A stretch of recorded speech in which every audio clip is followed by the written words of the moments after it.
Eejaanseeshinii irratti qilleensanii gochuudhaa fi namoonni baay'ee akka fayyadamaa jirtanii nu hubachaa jirtu galatooma.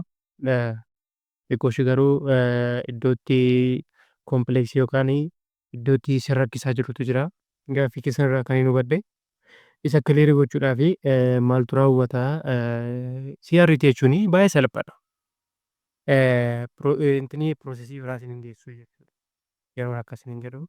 Amma fakkeenyaaf asirratti kaandiliin jalqabaa ni jira jennee yaadne wiikiidhaan xumure taanaan wiikiidhaan akkasitti xumure taanaan kaandilii isa lammataa kan nuti eegnu kaandiliin jalqabaa akkas xumure taanaan kaandiliin lammataa nuti eegnu dhufee asii erga eegalee booda iddoo kana erga qaqqabee booda wiikiin kana yookaan immoo waan akkatti jirtu kaandiliin akkas jirtu kuni boodiin kun dhufee kanaa olitti xumuruu qabaadha. Maarkeetichi change of direction agarsiisuu kan immoo change of character agarsiisuudhaa fi nuti distribution isa jedhamu kana trade gochuudhaa fi yookaan immoo kaandilii isatti aanu kana trade gochuudhaa fi dirqama kaandilii lammatarra jiru wiikii kanaa olitti xumuramuu qaba jechuudha. Wiikii kanaatii olitti xumuramuu qaba. Boodiinsaa akkasitti wiikii erga kennee booda asii jedhee osoolee baa sana booda kun maal raawwata xiqqooshi wiikii kanarratti iddoo isinii gatee deeme sana dhufeetu riitestii godheetu ol deebi'ee waan kana tireedii gootuu jechuudha. Amma eejaanseeshinii hayetti sanaa olitti illee liquiditii yoo jiraatu. Piroosesiin isaa akkanuma gabaabumatti. Yeroon akkasiin hin jiru asirratti inni kuni akkumuleeshinii yeroo ta'u inni kaandilii lammataa immoo namoonni baay'een muuvmentichi asii gadedha ijaanni kun asii gadi bu'uu fi asii gadedha jedhanii ijaa seenanii fi namoota baay'ee maarkeetii keessaa baasuu fi maanipuleeshinii jedhama jechuudha. Maanipuleeshinii yookaan immoo PO3 asuma irratti illee hubachuu dandeenya jechuudha. Inni itti kun immoo maalidhaa? Distribuushinii jedhama jechuudha. Inni sadaffaarra jiru. Yoo nama hubattan ta'e jechuudha. Nuti kan tireedii goonu yeroo hundumaa distribuushiniidha jechuudha. Inni jalqabaa akkumuleeshinii yoo ta'u, inni lammataa immoo maanipuleeshinii yeroo ta'u, maanipuleeti godhaa wiikiidhaanii namoonni baay'een asirratti irraasii cabseera yeroo inni gadi bu'u wanta sanani tireedii godhaa jedhanii yeroo seenanii maarkeetii keessa erga ol gaffatee booda volumini ol deebi'a jechuudha. Sana booda distribuutirtaa maarkeetii kanadha jechuudha. Amma fakkeenyaaf ani yeroo baay'ee kan hin tireedii godhu CRTdha gaaffii na gaafattanii fi CRTdha yeroo isin jedhu baay'ee salphiseen wantoota sadiin qofaan isin agarsiisa jechuudha. Wantoota sadii qofaan yeroo isin agarsiisu wantoota isin isarraa of eeggattan garuu dirqamaan beekuu qabdu jechuudha. Har'a guyyaa nama fakkeenyaaf seemteembarii sagaleedha yookaan immoo guyyaa kamisaati. Guyyaa kamisaa deemtanii ilaaluu dandeessu CRT'n akkamitti akka uumame jechuudha. Anillee akkamittiin tireedii kana fudhadhe isin agarsiisa jechuudha. Maaltu raawwate yeroo maal ta'udha. Asumaan illee CRTcha fayyadamtanii istiraatiijii CRT kana fayyadamtanii eejaanseeshinii keessan tireedii gochuu dandeessu jechuudha. Asirratti amma fakkeenyaaf gara sa'aatii tokkotti yeroo buutanii namni kun garsa kan sa'aatii afuriiti. Gara sa'aatii tokkotti yeroo gadi siin buusu tireedii kana amma galeeraa yeroo USD fi JPUSD irratti tireedii godheeraa jechuudha. Galeeraa amma liquiditii kanarratti na fudhatee na baasee jechuudha. Kanarratti maaltu raawwata jalqaba irratti eejaanseeshinii keessanii cabuu qaba. Eejaanseeshinii keessan irratti jechuudha. Eejaanseeshinii keessan erga kaandilii kanaan cabee booda kaandilii yookaan immoo kaandiliin duraan ture cabee boodiin deebi'eera inni lammaffaarra jiru jechuudha. Inni sadaffaarra jiru expect kan goonu gubbaa kanarratti kan jiru fair value gaappiin jira. Fair value gaappiin garuu vaalidii miti jechuudha. Vaalidii isaa immoo akkamittiin gargar baafatu jedheen ture yeroo darbe siin agarsiise. Fakkeenyaaf feebanaachiin illee asirratti yeroo raawwattanii feebanaachiin kuni piriimiyeem zooniidha malee diskaawunt zoonii yookaan immoo diskaawunt zooniidha malee piriimiyeem zoonii seenu jechuudha. Maaliif wiikidha waan ta'eef kuni ni baanii bu'aa isin jechuu dandeessanii jechuudha. Amma fakkeenyaaf illee asirratti appilaayi godhee isin agarsiisu. Kana yaaltanii taanaan intini waan biraa isin agarsiisu jechuudha. Asuma keessa naanna'a malee. Kanaaf daareeshiniin keessan akkasii isin jechuu danda'u jechuudha. Muuvumentiin akkasii. Kanaaf maal raawwata CRT keessan yeroo irratti raawwattanii kaandilii keessan inni gajjallaan kun cabee yeroo ba'u boodiidhaan xumurame inni sadaffaa maal eegamaaf jettanii yeroo yaaddanii gara daqiiqaa sadiittis buustanii daqiiqaa shaniittis yoo buustanii waan sana ni argattu jechuudha. Fakkeenyaaf dirqama change of character jechuun amma fakkeenyaaf muuvumentiin kun asii gadi deemaa jira yookaan asii gadi bu'aa jira. Yeroo inni asoolee deebuu isaa nu agarsiisu jechuudha. Ila asitti sappoortiin uumama jala rezistaansiin uumama, sappoortiin uumama, rezistaansii uumaa, sappoortii uumaa, rezistaansii uumaa, sappoortii uumaa yeroo deemuutti dhufee yookaan immoo haayer looyii isa jedhamu sana erga uumee booda dhufee kan kanaa oliitti cabsee yeroo darbu maarkeetichitti galuu dandeessu. Even if immoo erga daqiiqaa sadiitti gadi buusanii booda akka barbaadanitti daqiiqaa tokkottis fayyadamuu dandeessu, daqiiqaa shaniittis fayyadamuu dandeessu, daqiiqaa sadiittis fayyadamuu dandeessu akka barbaadanitti jechuudha. Garuu liquiditiin yeroo fudhatu yookaan immoo change of character kana yeroo cabse isinii bahu wiikiidhaan ta'uu hin qabu jechuudha. Boodiidhaan ta'uu qaba. Ani asirrattan fayyadamee maaliif iddoon kanallee ni jira waan ta'eef sappoortiin bira ni jira waan ta'eef isaan fayyadamee jechuudha. Erga isa fayyadamee booda kana boodiidhaan naa cabsee bahe jalqaba. Boodiidhaan erga naa cabsee bahee boodee kanaa gaditti maaltu jira? Dirqama kanaan gadi deebi'ee dhufee riitirees naa gochuu qaba. Riitirees naan goone taanaan daayireekshiniin isaa asii gadee ta'uu baay'izoonii miti jechuudha. Muuvimentii jijjiiramuu danda'a waan ta'eef. Kanaa gaditti maal laadhisee darbee iddoo kanatti order blocking ni jirti jechuudha. Isinitti mul'ate taanaan. Wanti kun isinitti mul'ata taanaan wanti gurraattiin kun isinitti mul'ata taanaan order blockiidha jechuudha. Fair value gaapiin order blockii kanaa olittis ni jira jechuudha. Ani garuu order blockii kana erga inni riitireesii naa godhee booda dhufee wiikiidhaan yeroo inni ol deebi'uu eegalutti fair value gaappii kanarratti ni hin galee jechuudha. Sana booda hanga mittanii hooldi godha jalqaba amma liquidii amma Asian high kootiitti jechuudha. Amma Asian high kootiittan eeggadhe TP1 koo TP2 koo immoo amma liquiditii kadeessa naa gadee darbe yookaan immoo wiikii naa gadee darbe irratti eeggadhe jechuudha. Wiikii kanarratti eeggadhe TP lachanullee akkasumaan hin tuqee bahee jechuudha. Kanaaf jalqaba irratti Asian sessionii erga cabsee bahee booda maaltu raawwata? Akkuma change of character eeggattanii fi kana boodallee retracement eeggattanii osoo immoo CRT keessan illee apply irratti godhattanii waan suni sin deemsa jechuudha. Even irratti fair value gaappiin kun osoo jiru akkamitti galuu dandeesse jettanii yoo gaaffii na gaafattanii fair value gaappichi yeroo baay'ee ni kennama garuu fair value gaappiin baay'ee respect hin godhamu. Iddoo tokko iddootti respect godhamu ni jira garuu iddootti respect hin godhamnes ni jira jechuudha. Fake fair value gaappii namoonni baay'ee asirratti seel jedhanii yeroo seenanii humnaan cabsee bahuudhaaf intiniidha jechuudha. Fake fair value gaappii godhe isiniiti jechuudha. Amma asuma irratti illee xiqqeessinee illee yoo feebanaachii kanallee fayyadamne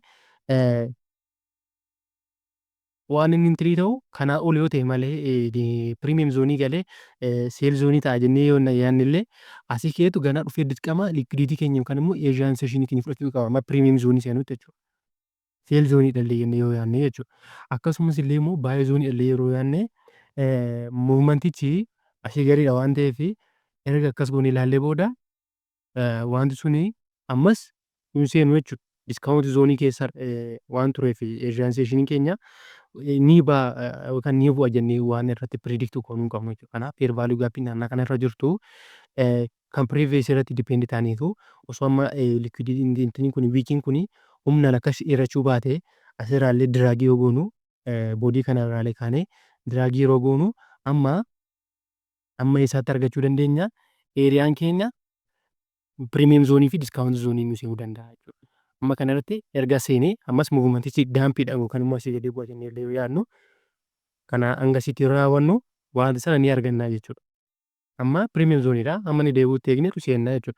Garuu wiikiin kun immoo nu dhowwa. Wiikii kanarratti immoo soolee yeroo goonu ganaa nu barbaada jechuudha. Ganaa soolee kana soolee muuvimentii nu barbaada. Kanaaf daayireekshiniin keenya baay'ee zoonii ta'uu isaallee kanuma irratti illee dippeend ta'anii hubachuu qabna jechuudha. Itti fufee amma fakkeenyaaf illee kuni yeroo USDdha. Akkasumas illee itti fufee Great Britain Pound fi USD trade godhan ture. Guyyaa tokkotti maaliif correlatedidha. Daayireekshinii tokkoon deemuu isaallachanu. Yeroo yeroo gooldiin Great Britain Pound ni ba'a. Yeroo inni buullee akkasuma amala tokko qabu jechuudha. Niwusii yoo jiraachuu baate niwusiin isaan gargar godhu yoo jiraachuu baate waan akkasiitu jira jechuudha. Kanaaf amma fakkeenyaaf GBP fi USD'n daayireekshinii isaanii almost bakka wal fakkaatachuu dandeessa. Akkasumas illee yeroo USD fi Great Britain Poundin akkasumallee wal fakkaata jechuudha. Kanallee tireediin ani fudhadhee akkamittan sin agarsiisa jechuudha. Akkasumatti. Jalqaba irratti Asian sessionii kun ni cabe. Kuni kan sa'aatii tokkooti. Clear kan ta'e baay'ee precise kan ta'e kana fayyadamtu taanaanii tireedii kana fayyadamtu taanaanii yeroo hunda torbeetti guyyaa lama guyyaa sadii dhabdan tireedii kana gootu taanaan. Minimum torbeetti guyyaa lama tireedii ni gootu kana winii gootu jechuudha. garuu hin hubattan taanaan waan isaa fair value gaappii naannaa kana jiruuf akka seelitti fayyadamtaana siin cabsee siin bira darba waan ta'eef jalqaba irratti wantoota jiranii fi muuvimentii daarekshinii isaan jiran tirendicha gargar baafachuudha jechuudha. Anamma kan isin jechuu barbaadu CRT irratti yeroo tokko erga Asia sessionii cabsee bahee booda nuti TP keenya erga Asia sessionii haa irra godhanne inni garuu erga walakkaa ga'ee booda daampii godha yookaan asii gadee bu'aa gara seelzoonitti jijjiirama innaa jedhu inni kan nu agarsiisu maalidhaa? Kan guyyaa kaleessa kan guyyaa dheengaddaa ture yookaan immoo kan torbee darbee keessa ture yeroo sappoortii fi reezistaansii eeriyaan isaa walitti dhiyaatu yookaan immoo gara sappoortii gara diskaawunti zoonii fi gara pirimeem zooniitti siqu wanti suni uumamaa jechuudha yookaan immoo rispeekti godhamaa jechuudha. Fair value gaappichi riil fair value gaappii ta'uusaa hubannaa jechuudha. Ani kan hin figaraa otiitiin godhu Fibonacci fayyadamini ani siistama mataa kiyyaati waan ta'eef jechuudha. Isinis immoo siistama mataa keessanii qabaachuu dandeessu. Kanaaf Fibonacci yeroo fayyadamu diskaawunti zoonii keessa yeroo anaa seenee warroota anaa seenanii baay'ee zooniitti ni eega waan ta'eef diskaawunti zoonii erga anaa seenee booda wanta achi keessa jiru rispeektingii godhama jedhanii yaada waan ta'eef haala sanaan tireedii godha. Akkasumas illee immoo seel zoonii ni eega taanaanii ani Fibonacci reetireesimentii kanarratti appilaayi godhee erga inni pirimeem zoonii naa seenee booda pirimeem zoonii keessatti wantoonni uumamanii kii leevilii warroonni jennu suni ani riilii dhadheen fudhadhaa jechuudha yookaan immoo istiroonkidha wanta sana ofirraa darbachuu danda'u jedhee waan hin hubadhuu fi akka sanaattiin fayyadamaa jechuudha. Kanaaf har'a haala sanaatiin fayyadamuudhaa fi niwusiin kaleessa ture humnaan bahee ture wiikii dheeraa qaba. Yeroo garuu Fibonacci reetireesimentii irratti goonu ganaa baay'ee nu hafaa jechuudha. Ammallee ni deebi'ee yaaduudhaa fi ni deebi'annee yaaduudhaa fi gana hin seenne jechuudha gara intinii keenyatti hin dhiyaanne. Kanaaf 50 gadi yookaan duwwaa tuqaa 5 gadiitti jira jechuudha. Kanaaf duwwaa tuqaa 5 ol bahee illee osoo nu guutee seel zoonii akka seel zooniitti fayyadamuu dandeenya jechuudha. Iddoo kana order blookii waan jirtuu fi naannoo kanatti seel zoonii jechuu dandeenya jechuudha. Seenuu dandeenya jechuudha. Maaliif konfirmi nu godheera waan ta'eef yeroo Fibonacciin kuni kan kanaa olitti duwwaa tuqaa 5 olitti jiru kaandeliin duwwaa tuqaa 5 olitti jiru akka kii leeviliitti wantoonni fayyadaman dhufan hin taanani istiroonkii jedhee ni hubadha. Kanaaf haala sanaatiin fayyadama. Amma garuu wanta sana raawwachuudhaaf dirqama kana cabsee duwwaa tuqaa 5 erga gadee booda muuvimentiin amma asii gadee bu'ee yaadu jechuudha. Garuu immoo haala amma jiruutiin immoo muuvimentichi eeriyaan seeshinii amma akka inni fudhatu baay'ee waan nu hubachiisee fi deemeeni eejaa seeshinii konaa cabseera asitti akkumuleetti naa godheera naan daqiiqaa ishii kanarratti daqiiqaa kanarratti akkumuleetti naa godheera asitti immoo maanipuleetii godhee boodiidhaan ol deebi'eera wiikii kanaa walitti xumureera ani kan inni eeguu maala distribuushinidha jechuudha. Amma eejaan seeshinii haayikuutti. Itti fufee immoo liikidiitii jiru yoo jiraate illee amma sanaatti illee fayyadamna jechuudha. Garuu kanaan dura erga illee akka xumuree booda dhufee waan kana liikidiitii naannaa kana jirtu yookaan immoo range of kaaraaktarii naannaa sana jirtu boodiidhaan naan xumuru taanaan deebi'ee riitirees naan godhu taanaan muuvimentichi illee karaa sana ta'uu dhiisuu danda'a waan ta'eef haala sanaatiin hubadhaa jechuudha. Amma fakkeenyaaf gara daqiiqaa 5tti gadi buusinu change of kaaraaktarii keenya ilaaluudhaa fi change of kaaraaktarii jechuun muuvimentichi asii gadii bu'aa jira taanaan yeroo gara asii olitti jijjiiramudha jechuudha. Yeroo ammoo asii olee baheera taanaan asii gadii bu'uudhaaf yeroo yaadu change of kaaraaktarii yookaan immoo muuvimentii duraan turellee cabsee bahuudha jechuudha. Jalqaba irratti akkasiin kaawwadhin akka naannaa kana sappoortiin jira yookaan immoo order blookiin illee jira. Wiikii kana irratti nan kaawwadha jechuudha. Dhufee yoo boodiidhaan xumure kana boodiidhaan naa xumure. Ani kan inni eegaa jiru rispeekti akka inni naa godhu kan inni eegaa jiru muuvimentii kana humnaan cabsee yoo kana cabsee kanallee boodiidhaan yoo xumure dhufee riitirees naa godha waan ta'eef kana lamaan ollee kaawwadheen eeggadhe jechuudha. Itti fufeetu maallaa godhe erga kana boodiin xumuree booda kanaa gaditti maallaa dhiisee darbeera order blookiin dhiisee darbeera jechuudha. Wanti gurraattiin kun isinitti mul'atu taanaan erga order blookii kana tuqee booda muuvimentichi deebi'ee wiikiidhaan as olee yeroo inni deebi'uu jalqabutti boodii kanaatiin asirratti ni hin galee jechuudha. Jalqaba irratti TP koo maaliin godhadhe eeriyaan seeshinii haayii kun godhadhe itti fufee immoo liikidiitii mataa isaarra jiru inni fudhatee muuvimentichi inni fudhatee yaade naa guutee jechuudha. Kanaaf maal gootu eeriyaan seeshinii keessanii yoo cabu jalqaba irratti dirqama maal gochuu qaba maanipuleetii gochuu qaba. Maanipuleetii yeroo godhu kaandilii sana yeroo eegdanii wiikicha ooletti yoo xumuru kaandilii sana ooletti yeroo isin xumuru waan amma isin jedhe hunda isaanii argattu jechuudha. Kaandilicha ooletti yeroo isin xumuru waan amma jedhe isin hundumasa ni argattu jechuudha. Kanaaf haala kanaatiin illee fayyadamuu dandeessu.